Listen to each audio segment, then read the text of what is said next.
Right, so we are exactly at 1 o'clock. I think we're really happy to come back to the session. And this next session is going to be quite interesting. It's going to be called the Hot Topics in Urology, Digitalization, Innovation, and Sustainability in Urological Practice. I think this is at this point in time, post-pandemic, not really post-pandemic, in the new pandemic era, we really want to talk about some of these topics that are a little bit off the usual, off the menu kind of conversation, and things that we have learned along the way through the pandemic. And I think first off, we're going to have some conversation about communication through Declan, and of course, there's some things always about new innovations we have in urology. So without further ado, allow me to introduce this first speaker, Declan Murphy. We have listened to him many times over from this conference already. But more importantly, I just want to really emphasize on his biography that he's really very active in terms of social media. I think he's like always there all the time. Wonder how he does that among all his busy practice. And I think for him to kind of share with us in terms of communication, I think it's really quite appropriate. And thanks, Declan, for sharing with us your thoughts on this topic. Thank you. Thanks, Henry, and thanks, Ken, for inviting me to talk about this. So on our podcast during the pandemic, we had Tim O'Brien as a guest one time. He's just stepped down as BOUS president, and he's a great communicator. And he said on the podcast that during this virtual era, we need to rethink our communication skills. Instead of doing presentation skills courses, PowerPoint courses and all that, we need to think about our broadcasting skills, because nowadays we're being asked to record videos, as you've seen, using Zoom or PowerPoint. And that's not normally a skill set that we have in presentation skills courses. So broadcasting skills, I think, is an interesting theme. So that's what we've decided to talk about today, how we make sure that our good presentation skills can translate into an era when actually we're looking down a laptop or into a screen, whether it's a pre-recorded presentation or participating in a live webinar. My relevant disclosure is this, that I've set up a media company recently called CMDM Media. CM is my son, Cian Murphy, who's very interested in this stuff, and we produce a lot of podcasts and virtual presentations together, and of course run a podcast. So, this is what we typically get. This was EAU last year, which was completely virtual. Instructions to presenters to say, please pre-record your presentation. Here's instructions for how to use Zoom to pre-record your presentation, as I think people did today, or PowerPoint. And basically, that's what we've all had to do. And although the pandemic is settling a little bit, it was interesting at this year's EAU that all the poster presentations had to pre-record a video, again using Zoom or PowerPoint, and they give you some instructions to help you do that, even if you were present in Amsterdam and they played your video. So, making it look good, making it sound good is very important, because now you're in an auditorium and bad sound sounds really, really bad when you've got a great sound system like this that's going to amplify your tinny sound or the background noise or whatever that might be. And in all these instructions for all meetings, pretty much, this one included, you're asked to put in the file as an MP4 file, which is a video file. So my thoughts on this always are, well, why would we use presentation software like PowerPoint when in fact we're being asked to make a movie? So why wouldn't we use video editing software to make the movie instead? And that's what I certainly enjoy doing. This was Viru this morning. There he is. This is the typical experience for us, isn't it? There's the screen is full of PowerPoint with a tiny thumbnail in the corner. And it's just not nice to look at. It's just not very pretty watching that. It's hard on the eyes. This is what I prefer doing. I use Final Cut Professional. I use motion graphics. I use things like this that pop up on the screen, which is a bit more entertaining than just a thumbnail video in the corner. And what I want to do over the next few minutes is explain to you why that's a sensible thing to do. It's not necessarily a difficult thing to do. If you don't have the skill set, you could either acquire it, or guess what? Your kids have the skill set already, or somebody else in the department might make TikTok videos and do that. And here, for example, is my virtual plenary at the EAU last year. So I used their graphic software. You can bring the sound up a little bit if you have it coming from my headphones. And then I use motion graphics to tell the story. So very similar principles to what you might do with PowerPoint, but don't use PowerPoint. I did this in the hospital, but for other talks, I used the same background and then use a green screen to replicate the same experience. So, for example, you see me here doing a talk on the left. I did lots of virtual talks with that kind of background, but rather than go back into the hospital with the equipment that you see here that I tend to use, instead, this is me at home in the kids' playroom. with green screen, with a teleprompter, with a monitor so we can see what's going on. So I kind of developed an elaborate setup to do this because I'm very enthusiastic about it.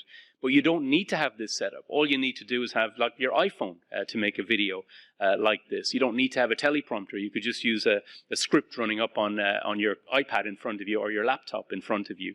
And instead of then just using PowerPoint as a background, use basic video editing software like iMovie or Adobe Premiere Elements. These are all cheap and free actually for most of them. I use Final Cut Professional, which is a kind of more elaborate version that Mac use, but you don't need to do that. This is another talk I did in January this year when I was on holidays in Queensland, and I was doing a talk for the Royal Society of Medicine winter ski meeting. So I have a little drone my wife got me for Christmas, so the drone runs along here, and then we use the drone for bringing up a lot of background footage. And then I had brought my teleprompter with me. My son was using a gimbal, and there we are walking along the beach to engage an audience in Switzerland at a ski meeting. So the contrast is very entertaining. But other authors just did virtual Zoom talks for that meeting, and everyone was texting me saying, "Oh, this is much more interesting, and we were actually listening to you rather than doing our emails or things." So you can make things a lot more interesting, bringing in these sorts of elements. And as I said, if you don't want to do it yourself, there will be someone around you who'll say, "Oh yeah, I'd like to make a video," and so on. And so that was our message. And this is how I did that. It was 6 o'clock in the morning on the last day. I wandered down to the beach, and that's the sort of setup that we used to make that video, and then edited it on the plane on the way home. Really didn't take that long. This is my colleague, Renu Epen, who you saw earlier. She did a very nice talk this year for ASCO GU.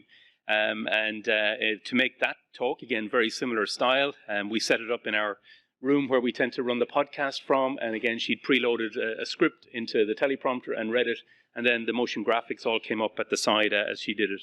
And again, the feedback was very good from ASCO GU. I did one based on the classic Wizard of Oz for the EANM last year. So I ripped off the idea of prostate cancer as a journey along a yellow brick road, and I got obsessed with this. I made a 25-minute video, very elaborate. The scarecrow was a radiation oncologist, a medical oncologist was the lion, I think, with no heart. Of course, the surgeon was the Tin Man, etc. And here we are walking through into Kansas as Dorothy walks through the door, and you see the whole of the Wizard of Oz opens up behind you. But I did that, in the hospital with a green screen. And I wanted to walk around the yellow brick road. So I, again, had set up, I'll show you in the next slide, a very big green screen setup, which I got a bit obsessed about in the hospital because I didn't have enough room at home. So I could walk along the yellow brick road of prostate cancer as we told that story. And so I'm showing you over-the-top examples of how you can use video to entertain or edutain, as we like to say. But it's just to give you the message that why not use video? Why not make a movie instead of just using PowerPoint or Zoom to entertain? And this will linger beyond the pandemic because we expect people to be dialing into international meetings. But if you pop up and this is how you appear on a screen with nice motion graphics and so on, it's a lot more entertaining. And you can be assured that people are going to listen to your talk as opposed to the next talk is just another thumbnail video with too much PowerPoint. PowerPoint is not nice to look at. That's why we like physical meetings. You can see a speaker and so on. Whereas if you fill the screen with PowerPoint and a tiny thumbnail, it's just not entertaining. So when Ken Chen was with us, we were really interested in this topic of virtual presentations.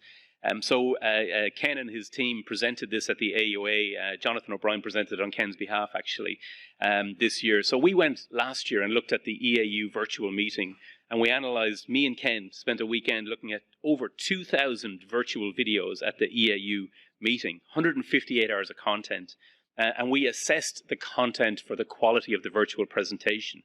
And we used this system here, which I'll just talk you through briefly. And this is kind of industry standard for professional communications about how you do, good Zoom type interactions. So we defined a level 1 presentation. That meant this is a reasonable quality presentation. It's been very simply, you've got the camera at eye level. So when you're looking at this laptop here, you're not looking down at it like that, so it's looking up at the lighting behind you.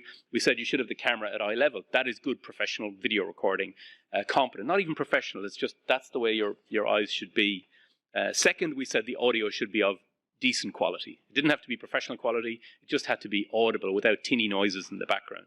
So that's what we expect would be basic level for a good virtual presentation. So we assessed how many of these 2,000 odd presentations, including trainees and key opinion leaders, reached the level 1.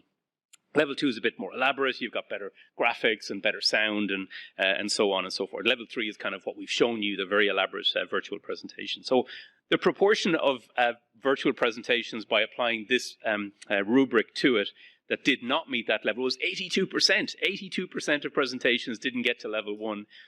Mostly because of, we called it camera violation. So it was that sort of thing, you know, either terrible backlighting, you can't even see the presenter's face, or a terrible angle, you're looking up his or her nostrils, and so on. And it's just hard to look at, it's distracting. So 82%. So therefore, there's a real opportunity to improve the quality of those presentations. The 18% that reached it, you know, some of them went on to have very nice quality presentations. Some of them did use video editing software, but only about 0.8% of them.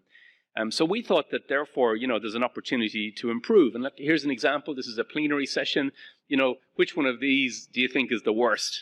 You know, it's the top left. I blocked out the name, but, you know, wrong angle, overwhelming backlighting. It just doesn't look good, does it? And he's a very big key opinion leader. But the problem with that is it just doesn't look good. And Prof. Wu in the bottom right spent a lot of time looking down like that, but he did look up, and when he looked up, it was very good. But you know, that's just to show you examples of what looks professional and what doesn't look professional. Here's an example of a professional-looking poster presentation. This is Axel Merseberger, who's a very, very good communicator. He's chief of urology in Lübeck in Germany, and Axel does a lot of industry work, and you can tell he's got good communication skills. But his talks were all very good. Good angle, etc. But it's still just a small little zoom window, but that's okay. You know, we would still rate this as a level 2 presentation because he had very good audio and his graphics were easy to read off an iPad, which is the way a lot of people do it. So my tips for just getting this right then is, number one thing is about the camera angle. So if you've been asked to do a virtual presentation, whether it's a pre-recorded one or you're dialing in live, the number one thing to get right is don't have your laptop sitting like this or your desktop if you're using it. You know, make sure the camera angle is here like this at eye level. And I like looking at news bulletins. That's my favorite genre of video. I love watching the BBC news presenters. They're very, very good at bringing up virtual graphics when they do a piece, a pre-recorded piece.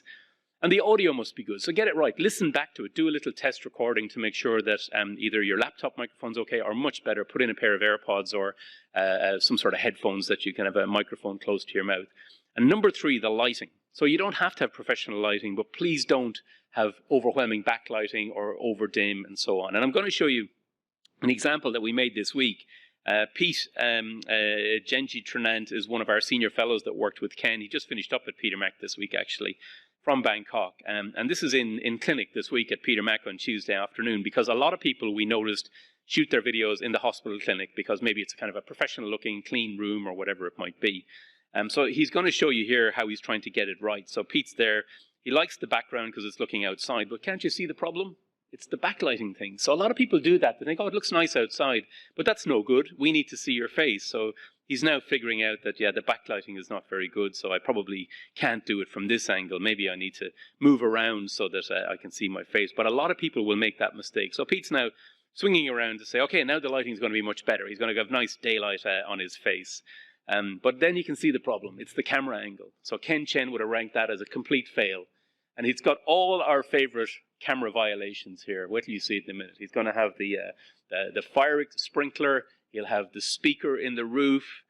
He'll have the air conditioning vent, the lighting fixtures. These are all terrible, aren't they? And this is extremely common when people do pre-recorded virtual presentations. And that's not difficult to fix, is it? And you'll see now, here he is, Pete's going to fix that. He's going to say, right, I'm going to fix the camera angle. I'm going to go and get some stuff and I'll prop up my laptop. And so I get a more flattering angle, a more professional. I'd have it even higher than that. But at least now you don't see the roof anymore. You don't see the sprinkler and the air conditioning. Pete's very happy with himself. He's done well there. But he does look a bit shabby, doesn't he? Because, you know, he's wearing scrubs.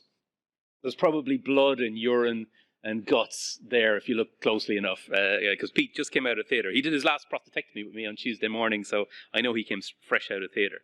So then he's decided to get changed, and he's going to put on and it was amazing in the EAU one, people had scrubs and hats and, you know, masks half on them and stuff. It just doesn't look good. I think if you were coming up here, you wouldn't have a pair of scrubs on, would you? So make the effort if you're doing a pre-recorded conversation, even just the top bit. So that's what we'll see here now. Pete's decided to get changed. He's got a shirt and tie on. He looks much smarter. And now what he's also decided is he didn't like the clinic room behind him because it looks very clinical. You've got a bed, you've got you know, a yellow box, and you've got squirters on the wall, so it doesn't look nice. So he's decided there's a nice dark wall over here. And so this is a much better background. So, and he's got a much better angle now. Look, he's put the laptop up at a nice high level. It's directly at eye level. But his standards are raising now. So he's looking behind himself thinking, well, the wall is not perfectly clean, is it? There's a coat hanger and there's a door stopper, and you can see the edge of a desk there. So because his standards are increasing now, he wants to get to level 2 or even level 3 by Ken Chen's standards. So he's moving stuff around. He's decided, if I pull back here and then I pull this trolley towards myself, and now look what we have. You know, he's going to fix his angle and get the eye, get it very, very close. And this now looks like a very good, like, professional studio background almost. That wall actually works very, very well. But it's the same clinic room that he was in a few minutes ago where he'd messed up the lighting. He thought he was going to show us the outdoors was going to look good. And that's a very nice professional looking one. So even if you just used Zoom to pre-record your talk, this is a very nice looking one instead of the examples we showed you where you're looking up nostrils and you can't see the face and you can see the air conditioning vent and so on. So that's just a few little tips. You can all do that. But I would encourage you to think bigger and think, okay, I'm going to make a movie, you know, and I'm going to use my son or daughter. They do TikTok. I know they can make me a movie. You know, it'll be the weekend task for them, or take it on yourself. And yes, so this is another shameless plug for our podcast. We love promoting our podcast, but this is where we, myself and Renew Epen, spend quite a bit of time actually, and we've honed our own broadcasting skills, as we like to say, by having a more professional studio environment. And we encourage our guests as best we can to, because it's on YouTube as well as Spotify and Apple nowadays, we encourage them to have that professional background as best we can, so that it's a more impressive communicating environment for patients. And Ken, congratulations again on that nice bit of work, and it's going to be published in the BJUI in a few months' time with some tips and tricks for virtual presentations in this era. Thanks, Henry.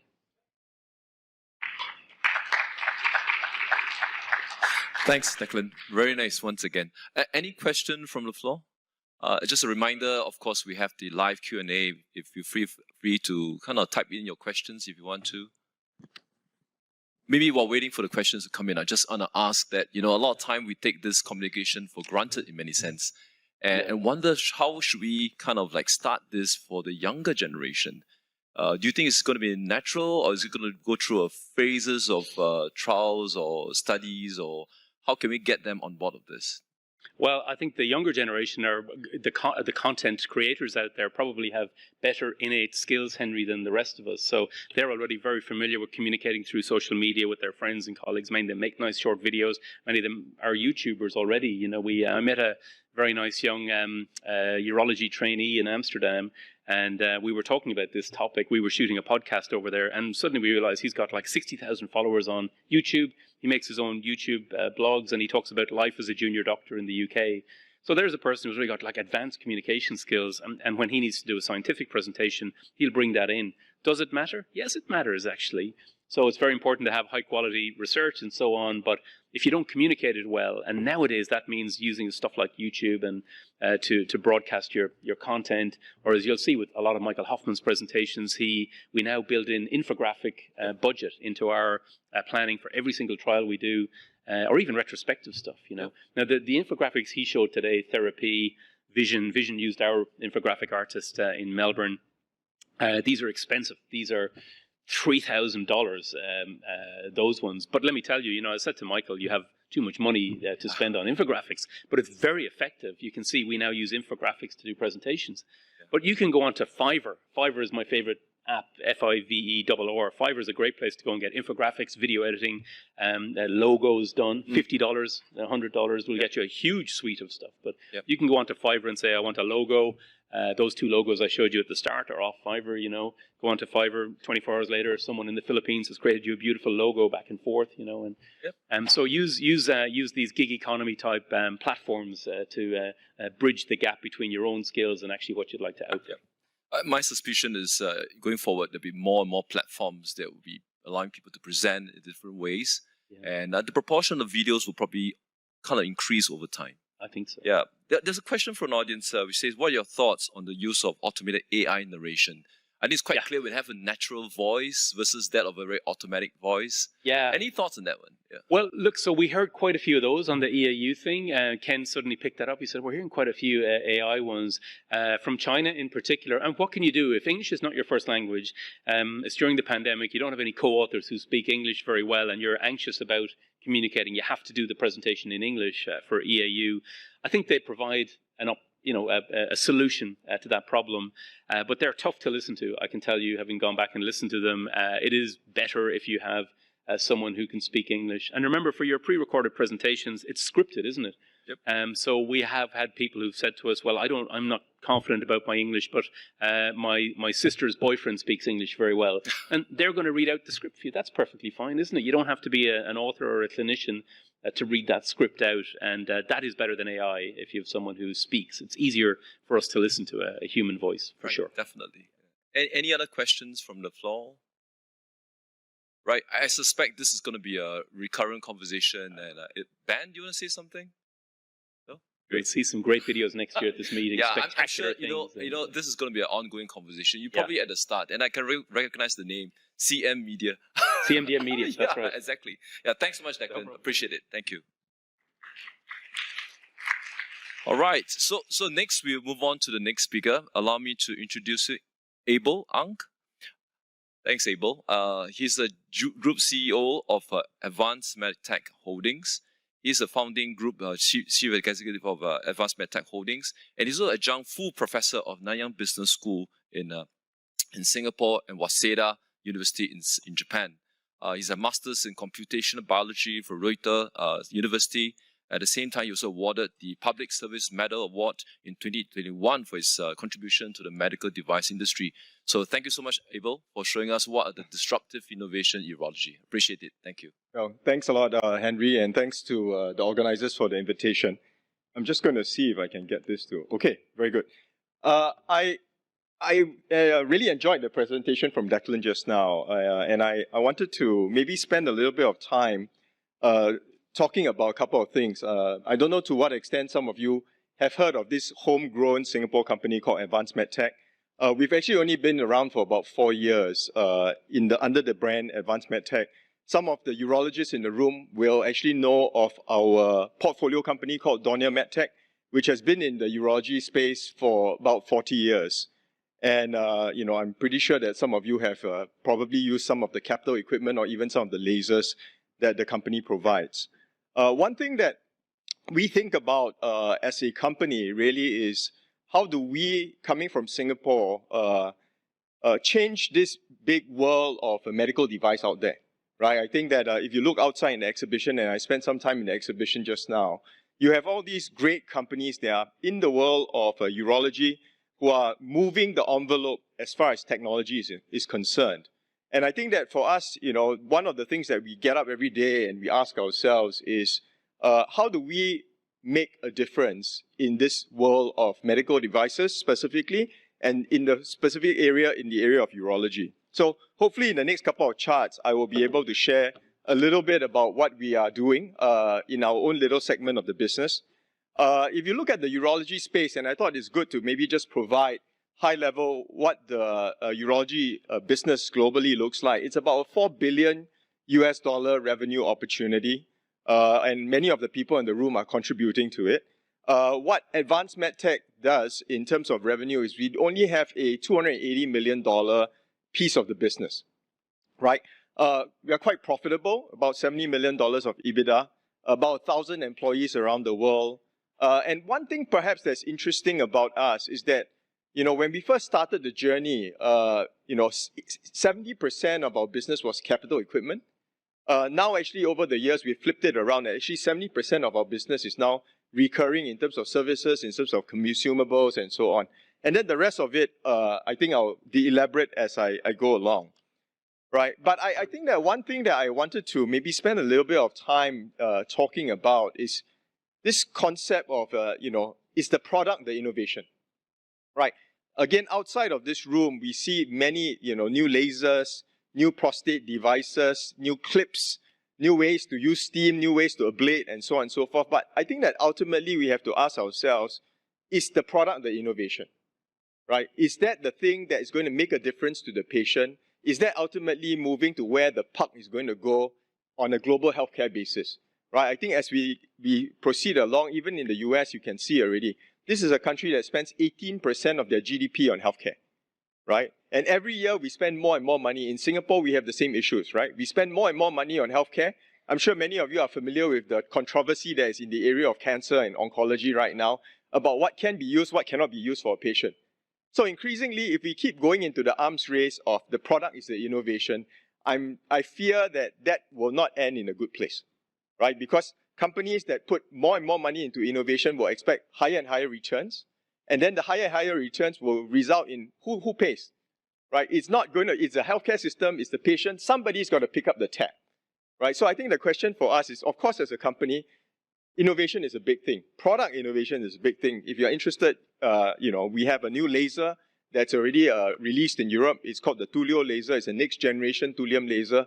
Happy to spend some time talking about it. We'll be demoing it in Singapore once we get an approval, which will, we believe to be a device that makes a little bit of a difference in the sense that you can do everything with it.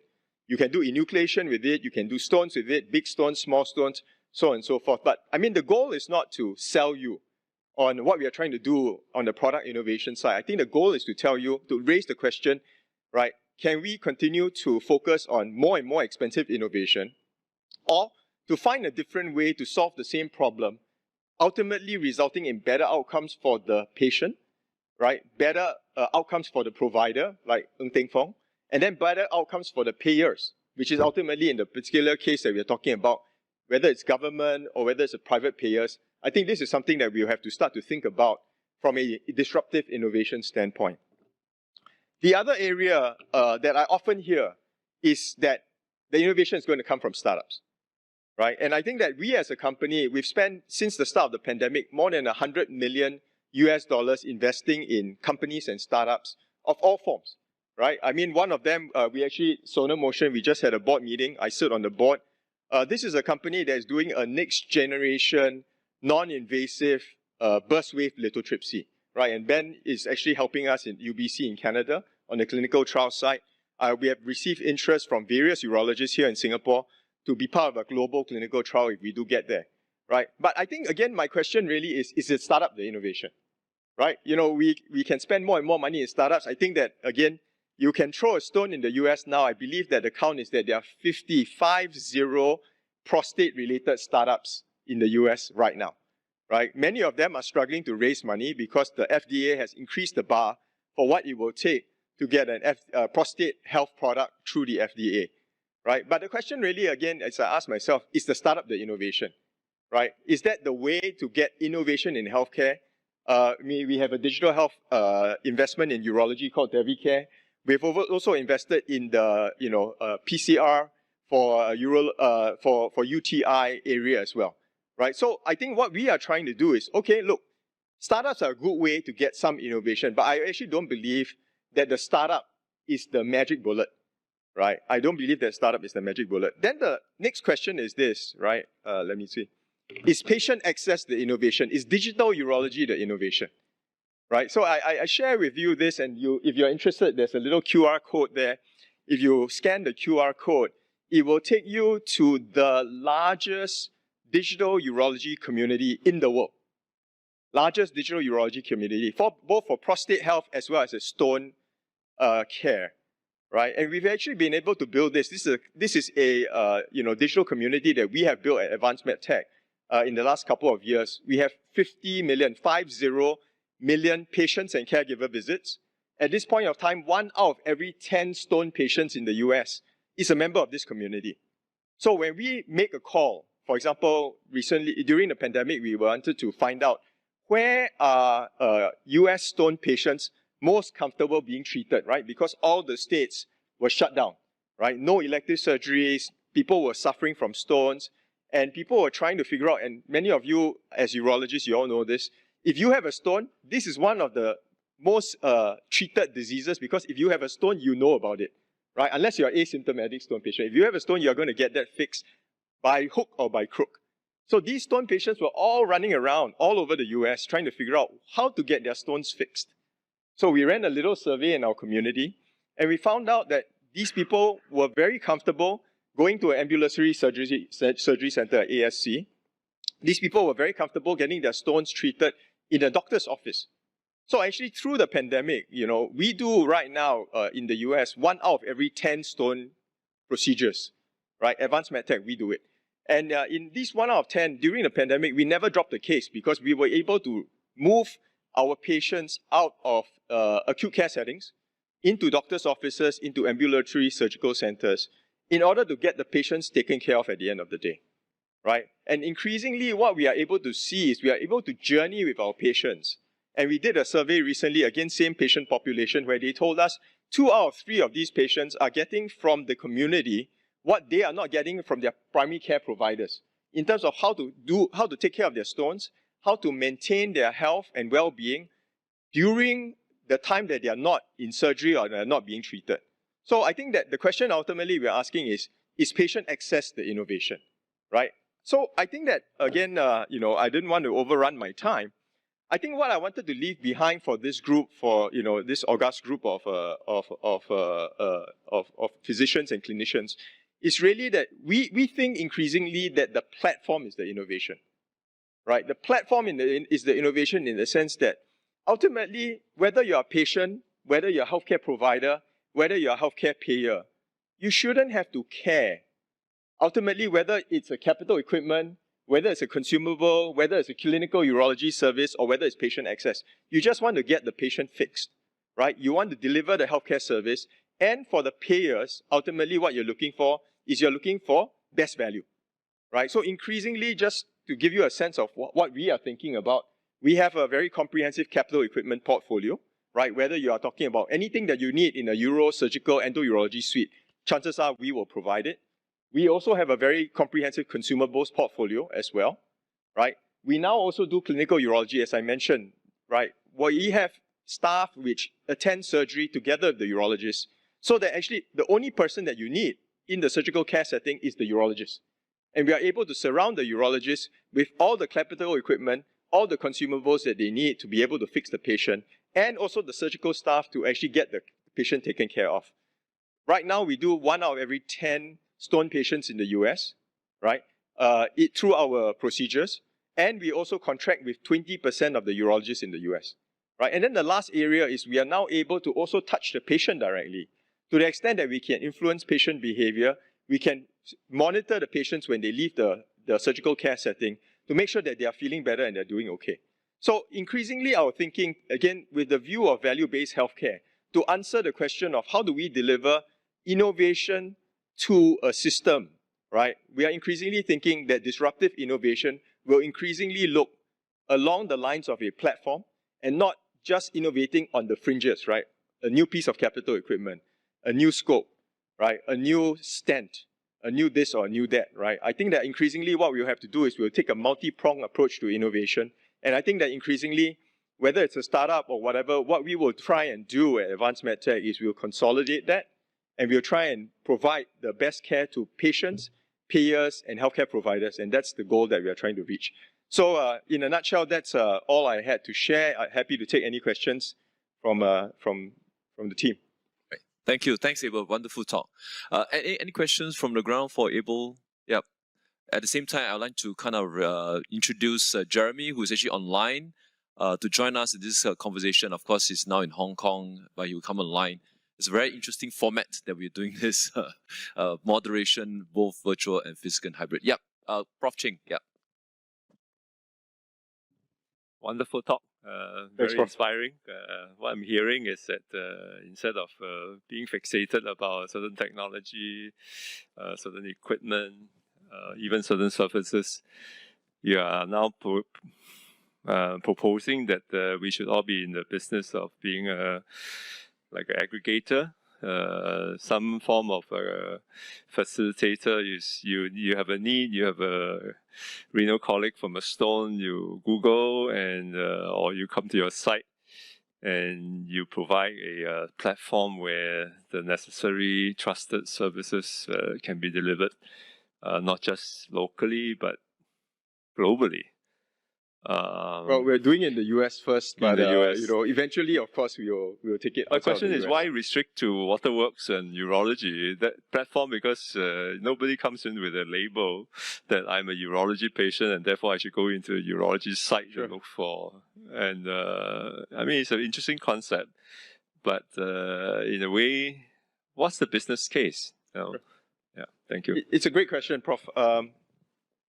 No, I think that the business case is actually a very simple one, right? I think that increasingly, I'll give you a simple example, and stones is an easy one to start with, right? If you look at the cost of a stone in the US, depending on which state you are in, depending on where you go, the range of reimbursement is anything between $2,000 to $15,000. That's the range. Right, and we know this because we actually have direct relationships with the payers in the US, right? Whether it's Anthem Blue Cross Blue Shield, whether it's any of the other Elevance and so on, right? And I can tell you that if you are looking at it from a system perspective, right, and people like Kaiser, they look at it from a system perspective. They're like, this is not the way to treat, right? There's too much variability. So what we are trying to do effectively is we are trying to make the life simpler for the 3 Ps, right? The patient, the providers, which is the healthcare providers, and the healthcare payers at the end of the day. What is the patient looking for? Ultimately, patient just wants to get fixed. They just want to have a good outcome for themselves. They don't want to have any more pain. They want to be restored back to a certain level of well-being and health, right? What is the provider looking for? Provider is looking to take care of the patient. The provider is also trying to cap their costs, right? They don't want to have too much outlay when it relates to treating and delivering the healthcare service. And then for the payer, they're looking for certainty. Actually, the payers are not looking for lowest cost. That is something that we have found out from the payers' interactions that we've had, right? Payers just want to make sure that their costs are capped. So what we are trying to do is offer a solution and in this respect, we think that it's somewhat disruptive, where we take and we curate the best capital equipment, best consumables, best clinical services, and we also monitor and follow the patients when they leave or in the various care settings that they find themselves in order to deliver and to make sure that there is a closing of the loop from a care standpoint. To your point, Prof, I think that what we are trying to do is somewhat unique, which is why, at least, we want to try in urology first because urology is an indication where we have existing assets in. Of course, there are partners that have come to us and said, look, why don't you try to do it even in oncology or in some of the other areas? I think our ambition is maybe not great enough. Also, I think that, being able to just keep track of all the different startups and all the different technologies already is keeping our hands full. I think first things first, let's try and make sure that the business model works. If you look at the earlier slide, we have $280 million US of sales, $70 million of EBITDA, which relates to cash. I would suggest that tells you a little bit of the profitability of the business model where we have right now. And I think that this is something that we will continue to push on, and it's something that we believe has potential legs as we define and as we refine this model moving forward. Right. Thanks. Ben, you have a question? Yeah, thanks. Great talk. So I have a question, and maybe you can explain this to me, perhaps in Singapore. But one of the things that happens is that the doctors always think it's up to the companies to innovate.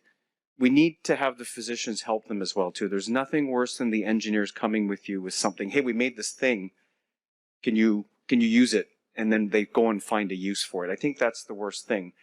But I think the other thing, and maybe you can explain this, is there's so many people. There's the payers, there's the government, there's the healthcare providers, there's the patient, and then there's industry. And we know that the bulk of the innovation comes from industry. But even at a meeting like this, where, industry will be outside, you'll come, we'll talk, are there any other ways where we all get together with the government, with the payers, to look at that? And I mean, I think Singapore would be an ideal place because the government's so integrated when they spent and made a big push for biotech several years ago and made a big push for that. But I don't see that happening in the US. It's always very greedy. How much of this pie can we get? So how do we get over that challenge and get everyone together, or does that happen somehow? Yeah, I think it's great question, Ben. I actually think that that's a part of the reason why we actually think that the platform is the innovation, right? Because I think that ultimately, if you look at it, I'll give you an example, right? If you take any regular medical device company, and I've been in several before I joined Advanced MedTech, usually the medical device company will say that their customer base or the group that they are focusing on from an innovation standpoint is the provider, right? The healthcare provider. It's doctors, it's the clinicians, it's a healthcare setting, right? But actually, I think that we think that this is not a situation that can carry on like that.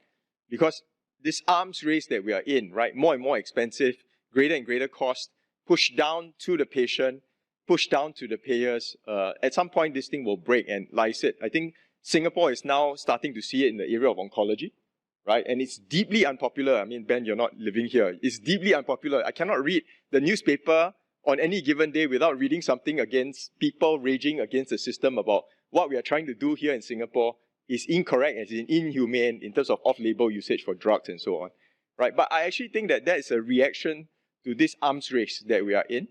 And I think that for us to be able to innovate moving forward, we need to optimize the three groups, right? Which is the patients, we need to optimize for the providers, and we also need to optimize for the payers. And we are trying to do that in the little world of urology that we play in. And we are happy to have any other partners anywhere in the world.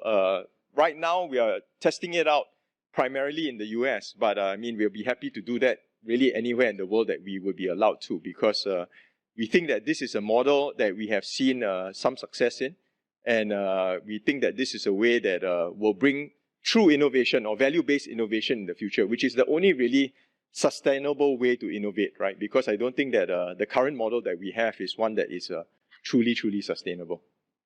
Thanks for the question. Maybe I just quickly chime into Ben's question on the ecosystem. I think what Abel is saying, he said really at the extreme end of the innovation system. Whereas at the clinician innovation system, there's also a very push from the government to actually improve getting more clinicians to be aware of innovation. And that's where the ground-up innovation comes from.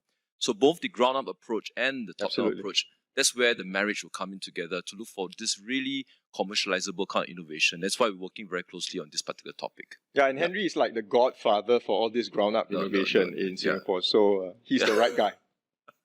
All right, thanks, Abel. Thank you very much for the invitation. Great. Now we just shift online. I'll pass the time over to Jeremy, who is actually online right now, to introduce the next speaker. Thanks, Jeremy. Thank you very much, Henry. It is my great pleasure to be part of this great meeting. So, my great pleasure to introduce our next speaker, who I also call him as my brother, Dr. Benjamin Padi. So, Benjamin is currently a very renowned urologist working in Toulouse in France right now. He is involved in multiple national scientific committees in bladder cancer, MLUTs, etc.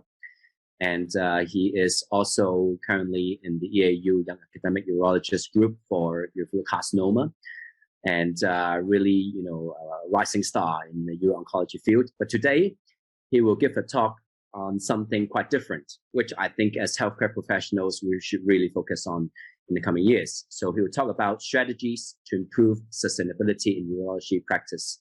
So Benjamin, please. Thank you, Jeremy. It's a real pleasure to be here with you, even virtually. And first of all, I would like to apologize to Declan Murphy because my background is so poor today. I'm sorry, I haven't been able to get the virtual background. So I know I will have a bad mark from you, but anyway, I will try to convince you about the topic of today, which is how could we as urologists improve the sustainability of our practice. Indeed, we know that today we definitely need to get into this idea of taking care of health, and we know that the climate change had a real impact on our human being. And although we are doctors and we need to take care of patients in a urology setting, we know that a lot of new diseases are increasing and are impacted by the climate change. So climate change is something that we have to take care for us. We have to take care in our daily practice, but also for our patients, because many diseases are related to the climate change that are rising right now, with the temperature, with the sea levels, and the increase of CO2 levels everywhere. Among the global warming that we have facing, the greenhouse gas emission is one of the most important contributors. And right now, this is how we have to focus on when we talk about warm globing. And healthcare system and the healthcare community is one of the more important bringer of GHG, with a 4.4 net emission of greenhouse gases from the healthcare system worldwide. And this is how we need to focus on to understand how in our daily practice we can reduce this GHG emission. Indeed, the healthcare system is an important contributor. It's in US, 10% of all the GHG emissions are created by the healthcare system, and it's getting worse and worse every year. And that's why some studies have started to be done regarding especially operating room that are an appreciable source of emission. Indeed, right now, if we want to have a good performance of surgery, we need a lot of new devices, new energy, more people, more fluids, more materials, and all this bring together increase the risk of increasing GHG emissions. Right now, the GHG emissions are around 3 to 4 to 5,000 of CO2, and China, anesthetic gas, and energy. So this is a study that has been performed in 3 different hospitals, and you see that there is a lot of heterogeneity in terms of GHG emissions regarding supply chain and waste, anesthetic gas, and energy. But overall, that the 3 main factors that are increasing our GHG emission in the operating. So to improve our sustainability, everything is based on the rules of the 5R: reduce waste, reuse waste, recycle waste, research on how to improve it, and renewable energy. Indeed, we could write a better GHG emission if we improve our climate smart actions with segregation, reduce waste, recycle, reuse, and energy. So for segregation, this is the most important part. Waste segregation impacts everything. It impacts the waste of reduction, the recycling, the reprocessing, and the reuse. And in the OR, or in our daily activity, there are 2 different ways that need to be understood. The regulated medical waste, that are the healthcare related waste, that are the dirty waste brought by our activity, and the domestic waste.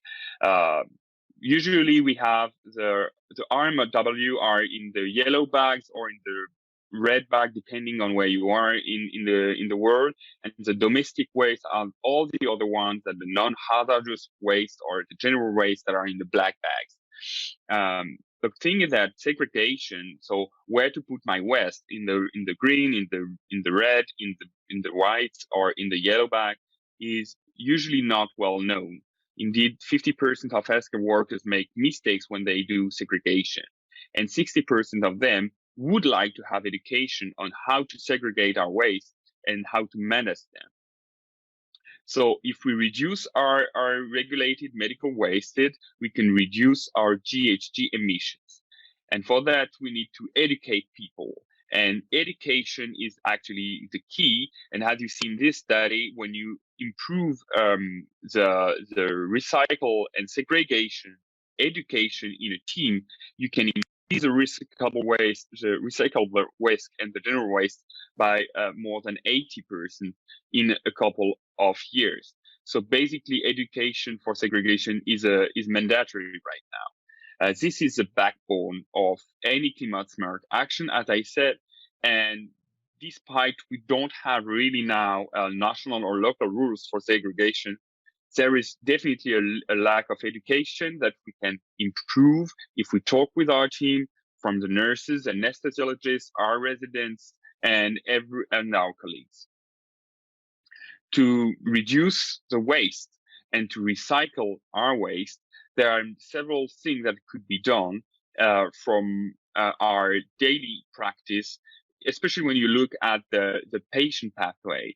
Indeed, the thing is that when you try to reduce the waste, if you look at, for example, preoperatively, when the patient comes in the OR before in the anesthetic room, before the OR where you're going to do the surgery, you can reduce and recycle more than 60% of the waste created to take the patient into and to bring him into the OR, meaning that we have a large and a lot of improves that we can do to reduce our GHG emission. And for example, that's one of the example I get and I try to do in my daily practice, is to reduce the blue sterile wrapping that are usually used for storing equipments that are used and sterilized, and they can be replaced by hard cases that are that can reduce the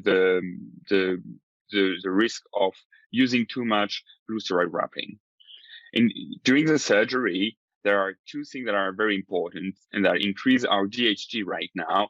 First, the device we use. In this study that we made, we performed regarding BPH treatments and BPH medical device, we were comparing a special scope of every carbon footprint from Resume, Aquabeam, plasma enucleation, Urolift, or Green Light. And you can see that up to 80% of the GHG emission of every device, not before using it to a patient, is attributed to a disposal packaging and user manual, meaning that when a device is provided into the OR, just the packaging and the manuals are increasing a lot our GHG emissions. So there is a huge need to recycle programs and to ask to the manufacturers to reduce our packaging and to improve the way we get all our devices into the operating room. The other big increase in GHG during the surgery are the anesthetic gas. Indeed, regarding what kind of gas you use, or at least the anesthetists do use, desflurane, isoflurane, or sevoflurane, you can really decrease the GHG emission. Indeed, in this big study from Lancet Planet Health, it has been shown that anesthetic gas were the second more factor that increase the GHG emission in the operating room. So basically, if we improve our awareness with anesthesiologists, we can increase and improve the GHG emission. Postoperatively, we can also have an improvement in waste recycling. So, for example, the blue wrap recycling project that has been proposed to all the blue wrap recycling project can be sell to special companies that are going to recycle it into plastics. So basically, you can use a lot of what you all of your waste can be sold to specific companies that can recycle it, even outside of the hospital or the institution where you work. It's important to know that most of the pads and gowns that are used during the surgery, even if they have a little bit of blood on it, could be considered as a domestic waste. Indeed, you have to take care of what are your local regulations, but in most of the countries right now, if it's not full of blood, you can consider all these small pads and things like this, or use your scrub as the normal domestic waste and not as a RMW. So if you implement separating waste before the operating room and after the operating room, you can reduce the annual waste output of 50%. Basically, if you educate your patient and your team and the anesthesiologist, you can reduce the waste and you can improve the recycling really easily. So education, implementation of dedicated facilities improve definitely our sustainability practice.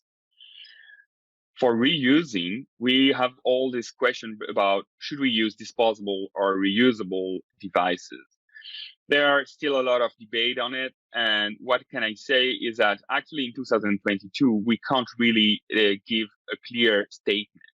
Indeed, the implementation of reusable products could decrease the surgical waste production of 70%, which is dramatically a changer.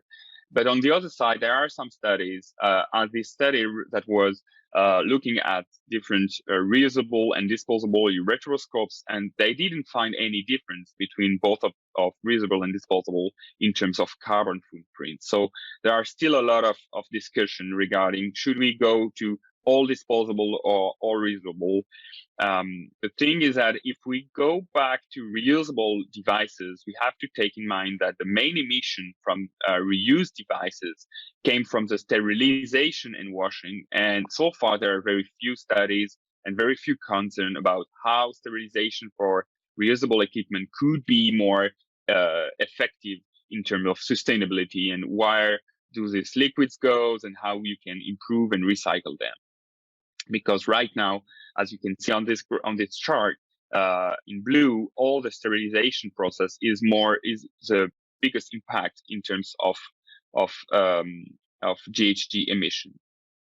So, for example, single use can be limited. Right now, a lot of operating rooms are proposing single use scrubs, pajamas, and we should go back to the old cotton pajamas that are made better in terms of GHG emission.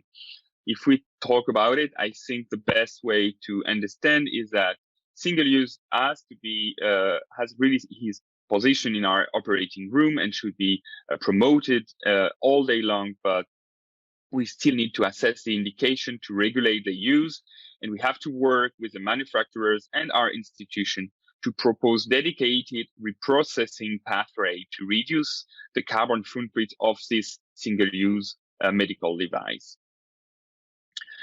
And finally, one of the most major GHG emission in our I would say practice in the operating room and in the hospital come from the electricity, the gas, and the heat. Indeed, it's more than 40% of all the emission from the healthcare system that are coming from finally the energy used during the surgery and during our activities.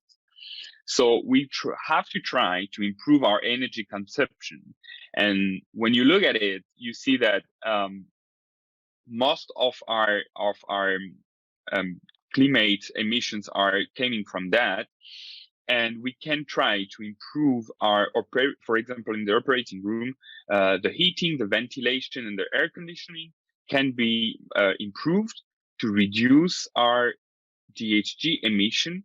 Indeed, there are some new devices that have been implemented in operating rooms that completely, would say, manage the heating and the cooling systems and can reduce energy use by 90%. So it's a lot of reduction that we can go through, and for that we have to talk to our manufacturers and to our institution directors to ask them to think about it and to see how we can reduce energy, turning off the light, turning off the cooling system and the AC everywhere when there are no one in the operating room, especially, for example, during the night and during the weekends. And for that, we can definitely try to encourage everything to get more sustainable operating room in the future.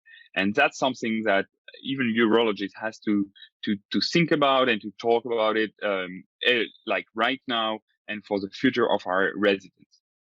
So in conclusion, education of our teams is a keystone for segregation and for recycling, which are mainly the small things that we can do as urologists and as surgeons.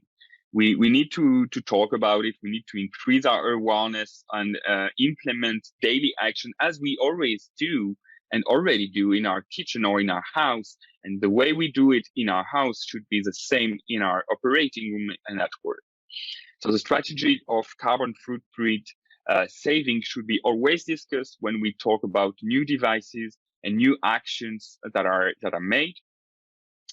And the use of disposable devices has to be still assessed in terms of carbon footprint, GHG emissions, and sustainability, and regulated. And probably there are some differences between the local and national fields, and it needs to be discussed with the manufacturers to see how we can reduce our carbon footprint from these disposable devices.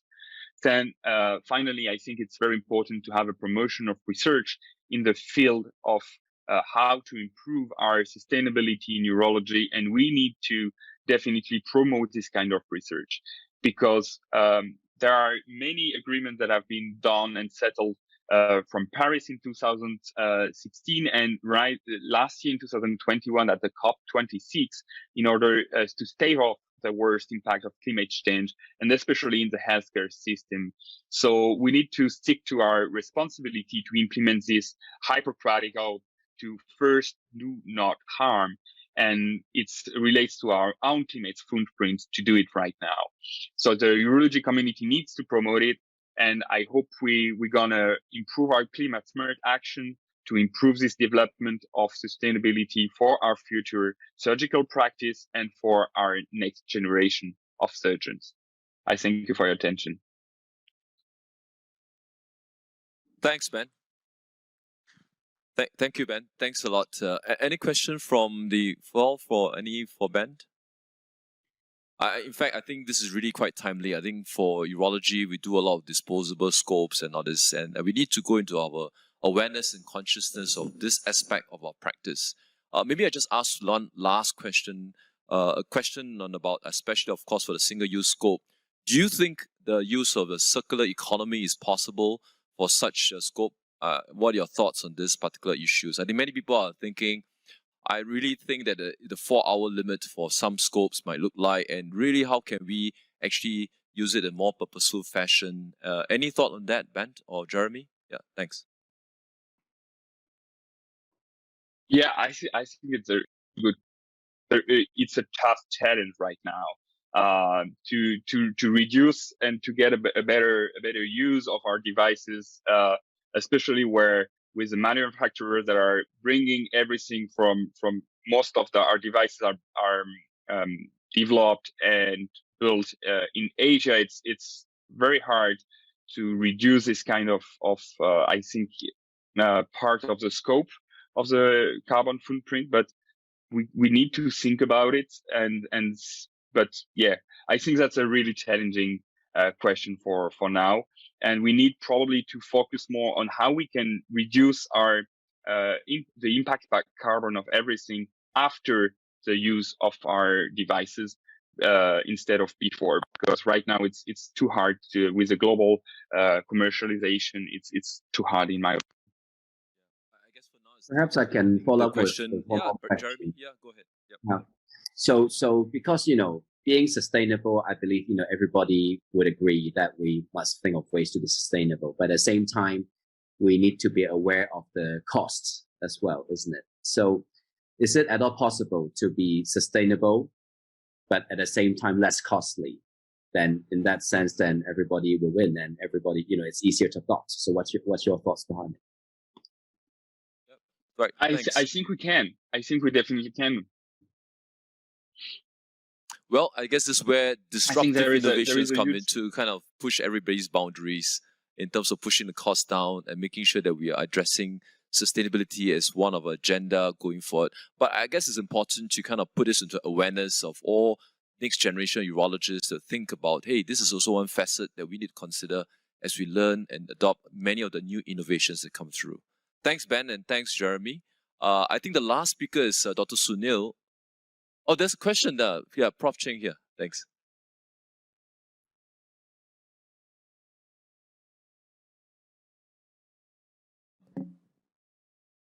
Mike 5.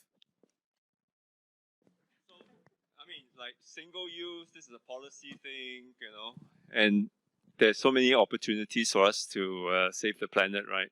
And they can't really wait for the next generation because maybe too late for 2032. So one immediate problem is actually COVID consumables.